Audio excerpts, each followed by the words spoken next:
কাছের ভাই বোনেরা, আজ আমরা এসেছি ভাত গল্পের দ্বিতীয় পাঠে। আমরা আগের পাঠে দেখেছি উৎসব খিদের জ্বালায় তার গাঁয়ের বোন বাসিনীকে চারটি চাল চাইছে, আর বাসিনীর হাতে নানা রকম চাল, কিন্তু বাসিনীর উপায় নাই তার দাদাটাকে, গাঁয়ের দাদাটাকে চারটি চাল দিই। তার সেই ক্ষুধার্ত মানুষটা তার পা ধরছে। আসলে বাসিনীর মধ্যেও তো সেই অনুভূতিটা কমে গেছে। এই বড় বাড়িতে থেকে থেকে বড় বাড়ির কালচার, তার আদব, তার কায়দা, সে কিন্তু অনেকটা শিক্ষিত হয়ে গেছে। সে আর বাদা অঞ্চলের মেয়ে নয়, সে কিছুটা শহুরে হয়ে গেছে। তাই উৎসব নায়ার খিদের যন্ত্রণা, তার ছটপটানি এই নাগরিক ফ্রেমে থাকা বাসিনীকে ততটা ছুঁতে পারে নাই যতটা ছুলে বাসিনী এক মুঠো চাল উৎসব নায়াকে তখনই দিত। তাতে এ বাড়ির কর্তা বা কর্ত্রী যাই বলুক না কেন। কিন্তু আমরা কি দেখছি, বাসিনী চালগুলি নিয়ে চলে যাবার সময় মাথা নাড়তে নাড়তে চলে যায়। লোকটির নাম উৎসব, চিরকালই যে উৎসব নায়া নামে পরিচিত। গত কয়েকদিন সে সত্যিই খায়নি। কপালটা তার মন্দ, বড়ই মন্দ। যতদিন রান্না খিচুড়ি দেওয়া হচ্ছিল ততদিন সে খেতে পারেনি। চন্নুনির মা, চন্নুনি রে, তোমরা রাগ আর না কেন, কোথা আইলে গো? যতদিন সরকারি সাহায্য থেকে, ত্রাণ থেকে লঙ্গরখানায় বা কোথাও খাবার দেওয়া হচ্ছিল, খিচুড়ি দেওয়া হচ্ছিল, ততদিন পর্যন্ত খেতে পারে নাই। কারণ ততদিন পর্যন্ত এই উৎসব নায়া চন্নুনির মা আর চন্নুনিদের খুঁজছিল। খুঁজতে খুঁজতে ক্লান্ত হয়ে সে একটা সময় যখন বুঝে উঠল তার খিদের যন্ত্রণা, তখন তাকে বাধ্য হয়ে কলকাতা আসতে হলো। কারণ চন্নুনির মা এসবকে যখন উৎসব খুঁজেছিল তখন তার বুদ্ধি হরে গিয়েছিল, অর্থাৎ বুদ্ধি পালিয়ে গিয়েছিল। তখন যদি তার বুদ্ধি থাকত তাহলে সে ভাতের যেখানে যেখানে ভাত দেওয়া হচ্ছে সেখানে ভাত খেত, কিন্তু তখন তার বুদ্ধি ছিল না। তখন সে সম্পূর্ণ অন্য উৎসব। সেই উৎসব কি হয়েছিল সেটা আমরা আরো পরে জানব। একদিন তুমুল ঝড় বৃষ্টি, এবার অতীতে ফিরে যাচ্ছি। একদিন তুমুল ঝড় বৃষ্টি, ছেলে মেয়েকে জাপটে সাপটে ধরে বউ কাঁপছিল শীতে আর ভয়ে। সে ঘরে মাছখুঁটি ধরে মাটির দিকে দাবাচ্ছিল। মাছখুঁটিটি মাথা আনন্দে টলছিল, ধনুষ টঙ্কা রোগের মতো কেঁপে ঝেঁকে উঠছিল। উৎসব বলে চলছিল ভগবান ভগবান ভগবান, কিন্তু এমন দুর্যোগে ভগবানও কাঁথা মুড়ে দিয়ে ভ্রমণ বোধ করি। দুর্যোগে ঈশ্বরও ধনীদের কাছেই থাকেন, গরিবের কাছে থাকেন। এই সহজ সত্যকে মহাশ্বেতা দেবী জীবনের কোনায় কোনায় আবিষ্কার করেছিলেন। তিনি যেখানে যেখানে গিয়েছিলেন তিনি দেখেছিলেন ঈশ্বর গরিবের নয়, ধনীর। এমন সময় মাতলার জল বাতাসের চাবুকে ছটফটিয়ে উঠে এসেছিল। জল উঠলো, জল নামলো, উৎসবদের সংসার মাটিতে লুটোপুটি গেল। জল উঠলো, জল নামলো, উৎসবদের সংসার মাটিতে লুটোপুটি গেল। অর্থাৎ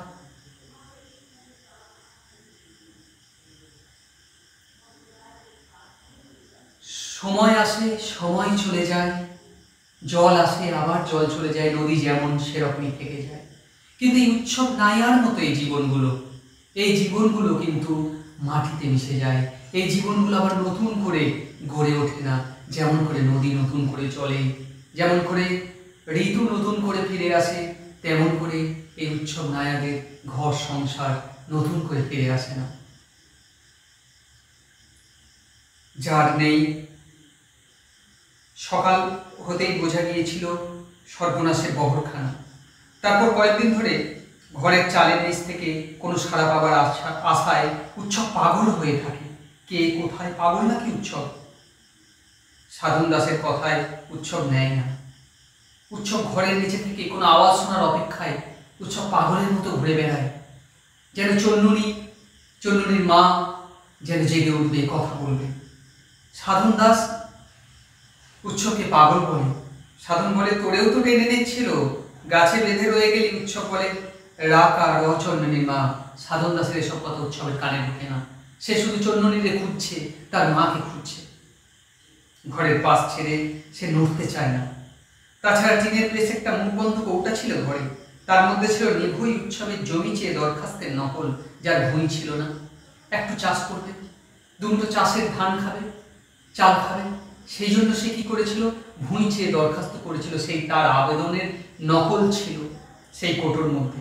উৎসব নাইয়া, পিং হরিচরণ নাইয়া, পিতা হরিচরণ নাইয়া। সে কৌটাই বা কোথায়? শুধু চন্নুনিরে, তার মারে, তাকে খুঁজে নাই, খুঁজেছে সেই কৌটাটা, যেখানে উৎসব, নিভুই উৎসব জমি পাবে, এই আশাটাও বোধ হয় তার ওই মাতলা নিয়ে নিল। শেষ সেই কৌটাটাকেও মাতলা নিয়ে নিল। যার নেই, যা ঝড় জল মাতলার গর্ভে গেছে, তাই খুঁজে খুঁজে উৎসব পাগল হয়েছিল। তাই রান্না খিচুড়ি তার খাওয়া হয়নি। তাহলে তার রান্না খিচুড়ি কেন খাওয়া হয়নি? সে তার ঘরের চারদিকে ছিল। সেই ঘরের চারদিক থেকে সে শুধু অনুভব করছিল, আবিষ্কার করার চেষ্টা করছিল, বোধহয় বেঁচে আছে তার ছেলে, বোধহয় বেঁচে আছে তার স্ত্রী, বোধহয় আছে তার সেই জমি চাওয়া আবেদনের সেই কৌটাটা। তারপর যখন সম্বিত ফিরল, অর্থাৎ জ্ঞান ফিরল, তখন আর খিচুড়ি নাই, তখন খিচুড়ি শেষ। ড্রাই ডোল, অর্থাৎ শুকনো মন্ড। চালগুলি সে চিবিয়ে জল খেয়েছিল, এভাবেই কিছুদিন যায়। তারপর গ্রামের লোকজন বলে, মরেছে যারা, তাদের ছড়াদ্দ করতে হয়। এ কাজ করার জন্য তারা মহানাম শতপথীকে খবর দেয়, যারা মরেছে তাদের একটা শ্রাদ্ধ শান্তি তো করতে হবে, তাই মহানাম শতপথীকে খবর দেয় গ্রামবাসী। কিন্তু মহানাম এখন আর দুটো গ্রামে অনুরূপ শ্রাদ্ধ শান্তি সেরে তবে এখানে আসবে। গ্রামবাসী অন্যেরা মাছ, হুগলি, কাঁকড়া যা পাচ্ছে ধরতে লেগেছে। উৎসবকে সাধন বলে, তুমি একা কলকাতা যাবো বলে নেচেই বা উঠলে কেন? সরকার ঘর করতে খরচা দেবে, শুনছো না? অর্থাৎ তোমার ঘর পড়ে গেছে, কি হয়েছে? সরকার ঘর করতে খরচা দেবে, সরকার ঘর করতে খরচা দেবে, সেই ঘর পাওয়া যাবে। কিন্তু কে উৎসবের স্ত্রী তার ছেলেদের ফিরিয়ে দেবে? কে তার সেই সাজানো সংসার ফিরিয়ে দেবে? ঈশ্বর না। এটাই তো উৎসবের ট্র্যাজেডি। তাই এখানে ঘর সরকার হয়তো করে দেবে, আরো ভালো ঘর, পাকা ঘর, কিন্তু সে ঘরে কি উৎসব থাকতে পারবে? সে ঘরে তো তার সেই চন্নুনি, তার চন্নুনির মা, তাদেরকে খুঁজবে কি করে? তাদেরকে পাবে কোথায়? তাদেরকে খুঁজে খুঁজে উৎসব তো শুধু কাঁদবে।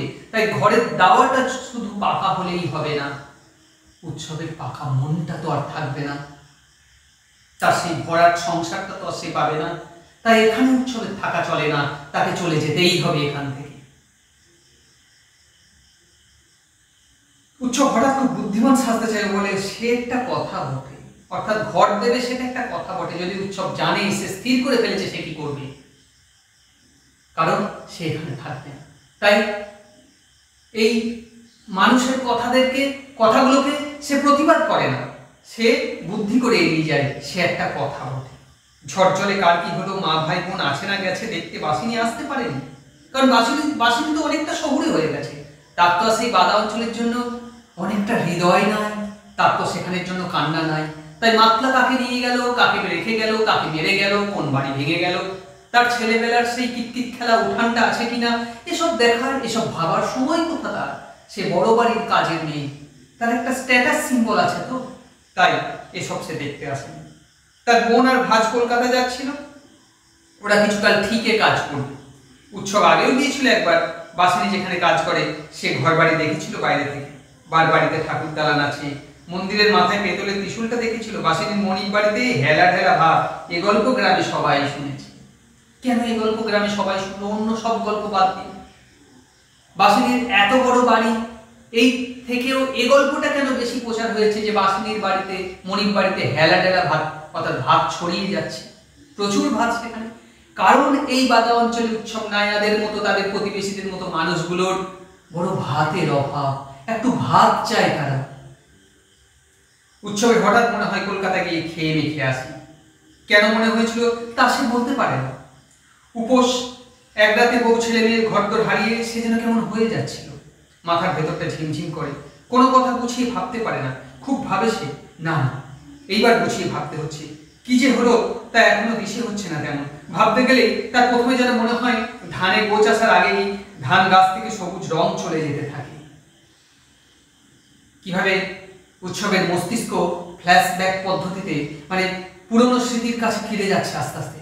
প্রথম ধান গাছ, ধানের সবুজ রং চলে গেল, কার্তিক মাসে ধান খড় হয়ে গেল, মড়ক এলো। তাদের উৎসব মাথায় হাত দিয়েছিল সতীশ মিস্ত্রি, হরকুল, পাটনায়, মোটা তিন ধানের মড়ক। সতীশ মিস্ত্রির জমিতে উৎসব চাষ করে, তারপরে দুটো ধান পায়, সেই ধান চাল করে উৎসব খায়। তো সেই মনিবের ধান পাকার আগেই খড় হয়ে গেল, মড়ক লেগেছে। এটা দেখে উৎসব মাথায় হাত দিয়েছে, কপালে হাত দিয়েছে। উৎসব তো সতীশের কাজ করেই কমাস বেঁচে থাকে। অউৎসব, মনিবের ধান যায়, তুই কাঁদিস কেন? কাঁদবো না সাধনবাবু, কাঁদবো না। সাধনবাবু জিজ্ঞেস করেছিল, মনিবের ধান যায় তুই কাঁদিস কেন? লক্ষ্মী না আসতে সেদে ভাসান যাচ্ছে, তা কাঁদবো না এতটুকু? আমরা খাবো কি? এরা তো সহজ সরল মানুষ, এরা সেই তারাশঙ্করের খাজাঞ্চি বাবু, যে কারখানা সিটি দেয় একটু আগে। কেন না কারখানার মালিকের লাভ হবে, তার জন্য তার চাকরিটা যখন চলে যায় মালিক বোঝে না, ম্যানেজার বোঝে না কারখানার প্রতি মানুষটার দরদ কতটা বেশি। সে রিটায়ার্ডের পর চলে যাচ্ছে যখন, তখনও সে তার ভেজা চোখে কারখানার দিকে তাকাচ্ছে। এই সমস্ত প্রাচীন মানুষগুলো বড় দরদ। উৎসব নায়ক সেই প্রাচীন মানুষ, সেই মাটির কাছে থাকা মানুষ, যার শিকড় বাকড় ছড়িয়ে ভালোবাসে তার মাটিকে, তার বেড়ে ওঠা সব ভূমিকে। সেই উৎসব নায়ক কেঁদেছে তার ভূমির, তার বাদা অঞ্চলের লক্ষ্মী যে আসতে না আসতেই তার বিসর্জন হলো, তার যে পুজো হলো না, তাকে যে বলা হলো না এসো মা লক্ষ্মী, বসো মা লক্ষ্মী, এসো মা ঘরে, তাকে যে বরণ করা হলো না, এই দুঃখে সে কাঁদছে। সে লক্ষ্মী কার, সে জমি কার, এই হিসাব নিকাশ যারা করবার তারা করুক। কিন্তু উৎসব নায়ক অত বোঝে না। সে বোঝে তার মনিবের ধান, তার লক্ষ্মী, তার গায়ের লক্ষ্মী আসার আগেই বিসর্জন হলো। এই সহজ সরল উৎসব নায়ক তাই ভাত জোটে না। এরা যদি একটু জটিল হতো, একটু সুবিধাবাদী হতো, একটু স্বার্থপর হতো, এদের ভাতের অভাব হতো না। তা গুছিয়ে চিন্তা করতে বসলে আগে মনে হয় ধান খেতে আগুন লাগার কথা, তারপর মনে পড়ে যায় রাতে ঝড় হয়, সেই সন্ধ্যায় অনেক দিন বাদে সে পেট ভরে খেয়েছিল। কেমন সেই খাওয়া! এই বড়বারের খাওয়ার পাশে উৎসব নায়ক খাবারকে মহাশ্বেতা দেবী সুকৌশলে রেখেছেন। আমরা এখন চলে এসেছি বাদা অঞ্চলে, উৎসবের গ্রামে। এখানেও খাবার আয়োজন আছে। কেমন? এই এত হিঞ্চে সিদ্ধ আর এত গুগলি সিদ্ধ নুন আর লঙ্কা পোড়া দিয়ে। দিনটা এমন ছিল যে সেদিনে গ্রামের সকল উৎসবরা ভরা পেট খেয়েছিল। সব উৎসবরা ভরা পেট খেয়েছিল হিঞ্চে সিদ্ধ, তিতো, গুগলি সিদ্ধ, একটু নুন আর লঙ্কা পোড়া দিয়ে এত ভাত খেয়েছিল। উৎসবদের ভোজ, উৎসব নায়কদের ভোজ। আর সেখানে বড় বাড়ির ভোজ কি? রামশাল, ঝিঙে শাল, পদ্মজালি, এই সমস্ত ছাল। সেখানে নানা রকম মাছের ভাজা হচ্ছে। তাহলে পাশাপাশি মহাশ্বেতা দেবী কিভাবে রেখেছেন দুটো শ্রেণীকে, তাদের খাবার প্লেটকে। একটা খাবার হিঞ্চে সিদ্ধ আর গুগলি সিদ্ধতেই পরম তৃপ্তি, আর একটা খাবারে এত মাছের আয়োজন, এত কিছুর আয়োজনেও খাবার সব ফেলে দিতে হয়, খাবার খাওয়া যায় না। সেখানে খাবার আয়োজনটা কি জন্য এত বেশি? না একজন মারা যাবে তাই সে বিধবা হবে, তাই তার খাবার আয়োজন, নানা রকম মাছ তাকে খাইয়ে দিতে পারে। এখানে খাবার আয়োজনটা কি জন্যে? না একজন পেটে দানা পানি ভালো করে পায় না, সে একদিন খাবে, তার খুবই দরকার।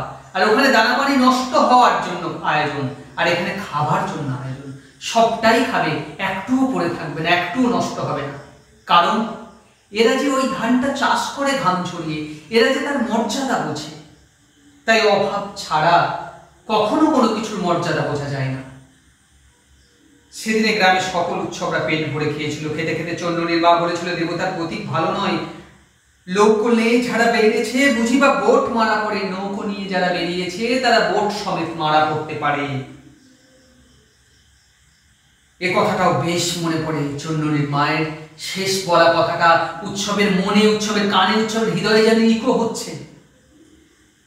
তারপরেই মনে পড়ে মাছ খুঁটিটা সে মাটির দিকে ঠেলে ধরে আছে। মা বসুমতী ঝেমন ঝপ জ নয় ঝ, যেমন সে খুঁটি রাখতে চায়নি, উগড়ে ফেলে দেবে ভগবান ভগবান ভগবান। তারপর বিদ্যুৎ চমকে ক্ষণিক আলোয় দেখা মাতলার সফেদ জল ছুটে আসছে, ব্যাস সব খোলামেলা একাকার। তারপর থেকে কি হলো, কোথায় গেল সব, তুমি কোথায়, আমি কোথায়, উৎসব নায়া পিং হরিচরণ নায়া কাগজ সহ কৌটা কোথায়, বড় সুন্দর কৌটোখানি গো। সবকিছু মাতলার জলের একটা রাস এসে সবকিছুকে ওলট পালট করে দিল, তছনছ করে দিল। উৎসবের সাধারণ দিন আনা দিন খাওয়া অভাবের সঙ্গে থাকতে পারে সে, কিন্তু চন্ডনীর মায়ের ভালোবাসা, তার ছেলেদের সাথে তার ছোট্ট সংসার, তার মাটির দাওয়ায় গুগলি সিদ্ধ, হিঞ্চে সিদ্ধ, লঙ্কা পোড়া নুনের যে স্বাদ, সেই স্বাদটা যে হারিয়ে গেল। মাতলার একটা জল যে সেই স্বাদটাকে চিরতরে মুছিয়ে দিল। এখন সতীশ বাবু বা ওই কলকাতার বড় বাড়ির রান্নাঘর থেকে কি সেই স্বাদ পাওয়া যাবে কখনো? বা লঙ্গরখানার দেওয়া ডাইডল সেই স্বাদ এনে দিতে পারবে? বা ঈশ্বর যে ভগবানকে ডাকছে উৎসব নায়া, সেই ভগবান কি পারবে উৎসবকে সেই লঙ্কা পোড়া নুন, হিঞ্চে সেদ্ধ, গুগলি সিদ্ধ দিয়ে চন্ডনীর মা চন্ডনীর সঙ্গে বসে সেই মাটির দাওয়ায় খাওয়া, সেই পরিতৃপ্তির খাওয়া? চন্ডনীদের যদি দেখে যেত ভগবান, সেই জন্য তো আফসোস, তাহলে উৎসবের বুকে শত হাতির বল থাকতো আজ। হৃদয় অন্য কথা বলে, পেটটাই তো সব নয়, মন তো মানুষের একটা জায়গা। পেটে আগুন লাগলে মানুষ প্রেত হয়ে যায় ঠিকই, কিন্তু পেটের আগুন যখন নিভে যায় তখন যে মানুষ মনের সাধনা করে, তখন যে চন্ডনী তার মা এদেরকে দরকার। তাহলে যে উৎসবের বুকে শত হাতির বল থাকতো, তাহলে সে কৌটো নিয়ে সবাই ভিক্ষেই বেরোতো। সতীশবাবুর নাতি ফুট খায়। ফুট খাওয়া মানে আগেকার যুগে একটা পাত্রে চাল ডাল সবকিছু একসঙ্গে দিয়ে ফুটিয়ে বাচ্চাদের খাওয়ানো হতো, যা খুব স্বাস্থ্যসম্মত। সেই ফুট খায় সতীশবাবুর নাতির। ফুট খাওয়া সেই কৌটোটা চেয়ে এনেছিল উৎসব কৌটোটা চেয়ে এনেছিল। অমর কৌটো থাকলে দরকার এক মুঠো ফুটিয়ে নেওয়া যায়, চমৎকার কৌটো। কি হলো, হাত চালাও বাছা, উৎসব হারিয়ে গেছিল। তার এখান থেকে উৎসব চলে গেছিল সেই বাদার, সেই অভিশপ্ত রাত্রির, সেই ধ্বংসের কাছে, সেই মাতলার, সেই আক্রোশের মুখোমুখি। কোথায় উৎসব জেগে উঠল না এবারই কোন এক কর্তার আওয়াজে। কি হলো, হাত চালা, ওদিকে শুষছে কর্তা, ওদিকে কর্তা যে ছটফট করছে, হোম হবে। তা কাঠগুলো দাঁড়িয়ে দেখছো? বড় পিসিমা খনখনি ওঠে। বড় পিসিমা উৎসবকে তাড়া দেয়। বড় পিসিমা উৎসবকে খেতে দিতে জানে না। বড় বাড়ির বড় পিসিমা তো, এদের বড় বড় ব্যাপার, এরা উৎসবের খিদের আজ কি করে বুঝবে? বড় পিসিমা খনখনি ওঠে, বড় খিদে লেগেছে মাগো। এই শোনো কথা, ভাত নামলেও খাওয়া নেই কেন? ভাত নামলেই খাওয়া নেই এখন। তান্ত্রিকের নতুন বিধেন হলো, সর্বস্ব রেঁধে রাখো, হোম হলে খেও, তুমি হাত চালাও।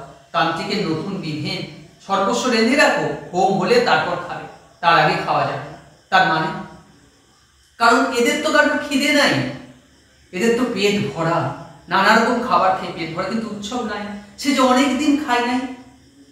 তাহলে একটা মানুষকে কি করে আমরা এইভাবে বুঝবো যে মানুষটা খাওয়ার পংক্তি থেকে অনেক দূরে, ডিনার টেবিল থেকে, ডাইনিং টেবিল থেকে যে মানুষটা অনেক দূরে, সেই মানুষটাকে অনুভব করবে কি করে বড়বাবু, বড় বাড়ির মানুষগুলো? তাই উৎসব নায়াকে কাঠ চালাতে দেওয়া, কাঠ চালাতে বলা হয়েছে। তোমরা কাঠ চালাও, উৎসব নায়াকে বলেছে তুমি কাঠ চালাও। উৎসব আবার কাঠ কাটতে থাকে। প্রত্যেকটি কাঠ 1.5 হাত লম্বা হবে, ধারালো কাটাইটি। সে তোলেও নামায় ফুটন্ত ভাতের গন্ধ তাকে বড় উতলা করে। ভাতের গন্ধ সেটাই তাকে উতলা করে দেয়। একটা যেন মাদকতা শরীরে শিহরণ খায় যে আমি তাহলে ওই গন্ধ, এবার ভাত রান্না হচ্ছে, এবার তাহলে ভাত হবে, এবার আমি খেতে পাবো। আর সেই মাদকতাতে উৎসব কাঠ কাটে। এদিক ওদিক চেয়ে বাসিনী বুড়ি বোঝায়, বাসিনী ঝুড়ি বোঝায় শাক নিয়ে উঠোনে ধুতে আসে। ঝপ করে একটা ঠোঙা তার হাতে দিয়ে বলে, ছাতু খেয়ে জল খেয়ে এসো রাস্তার কল হতে, দেরি করো না মোটে। এ পিশাচের বাড়ি কেমন তা জাননি দাদা, তা জানুনি দাদা। গরিবের গদর এরা সস্তা দেখে, অর্থাৎ ধনী বাড়ির মানুষ তারা গরিবের গদরকে সস্তা দেখে। তাই বাসিনী তো কিছুটা হলেও গ্রাম সম্পর্কে দাদা, তাই লুকিয়ে লুকিয়ে একটু ছাতু দিয়ে গেল যে রাস্তার কল থেকে জল খেয়ে এসো, এখানে খেও না, এখানে খেলে আমাকে দণ্ড দেবে তোমাকেও। কে মরতেছে? হ্যাঁ বাসিনী। তে গেলে বুড়ো বাড়ির কর্তা মরবে না? মদ্রে মেয়ে ছেলেরে এই পাঠটা তোমাদের নাই। এই যে মদ রে মেয়ে ছেলের এই পার্টটা যদি না থাকে তাহলে পরের অংশটা আমরা কি করে বুঝবো? অর্থাৎ বড় বাড়ির বড় বিলাসিতার মধ্যে মদ থাকে, নানান একাধিক স্ত্রীর মতো একাধিক সম্পর্ক থাকে তাদের, এবং একাধিক জায়গায় তাদের খরচের জায়গা থাকে। যত বিলাসিতা তত তারা বড় হয়ে ওঠে। মদ্রে মেয়ে ছেলেরে ওই যে হোমের যোগান দিচ্ছে, ওই মুটকি ওনার খাসঝি, অর্থাৎ হোমের যোগান দিচ্ছে যে মুটকি, সে মুটকি ওনার খাসঝি। সে মুটকির প্রতি এরা এত আক্রোশ কেন? কারণ অনেক ঝি আছে, অনেক সখী আছে, তার মধ্যে ওই মুটকি অর্থাৎ হোমের যোগান যে দিচ্ছে সে ওই বুড়ো কর্তার খাসঝি, যে মরতে বসেছে সেই টেকেলে বুড়োর খাসঝি। আর সে খাসঝি বলেই সে তার খুব কাছের, তাই সে ওই কর্তা মশাইয়ের কাছে অনেক পয়সা পায়, আর খুব কাছের হওয়ার জন্য পয়সা পায়, আর এদিকে বঞ্চিত হয়, তাই এর আক্রোশ কি? ওই মুটকি ওনার খাসঝি। কর্তা মনে করে ওকে সাত নাতি না মেরেছি তো আমি বাসিনি নই, তেকেলে বুড়ো মরছে তার জন্য হোম, তেকেলে বুড়ো মরছে তার জন্য হোম হচ্ছে। অর্থাৎ বড় বড় মানুষের বড় বড় পরিচয়, বড় বড় আইডেন্টিটি তুলে ধরছেন আমাদের লেখিকা। ছাতুকটে নিয়ে উৎসব বেরিয়ে যায়, বাপরে এত তরকারি, এত চাল, এত মাছ, এ একটা যজ্ঞই বটে, সব নাকি বাধার দৌলতে। সে কোন বাধা? এটাই উৎসবের সবচেয়ে বড় প্রশ্ন। কোন বাধা? যে বাধায় এত চাল, এত ধান, এত এত মানুষের এত বিলাসিতা, আর উৎসব নায়াদের সামান্য গুগলি সিদ্ধ, হিঞ্চে সিদ্ধ, সামান্য লঙ্কা পোড়া নুন জোটে না প্রতিদিন। এ কোন বাধা? সেই বাধার খোঁজেই এ গল্প এগিয়ে গেছে। আমরা আরো খুঁজবো, দেখব অভাবের কি তীব্রতা উৎসব নায়ার মতো মানুষদেরকে কোথায় নিয়ে যায়। জীবনের অভিজ্ঞতার সঙ্গে যদি আমরা শেয়ার করি, লেখিকার অভিজ্ঞতার সঙ্গে যদি আমরা শেয়ার করি, তাহলে দেখব যে এই গল্প চিরজীবনের সেই গল্প, যে গল্প দুটি শ্রেণীর, ধনী আর গরিব, দুটি শ্রেণীর মাঝের দেওয়ালকে কখনো ভাঙতে দেয় না, সব সময় আলাদা রাখে। সবাই পড়াশোনার মধ্যে থেকো, ভালো থেকো। পরের পাঠে আমরা আবার গল্প বোঝার চেষ্টা করব।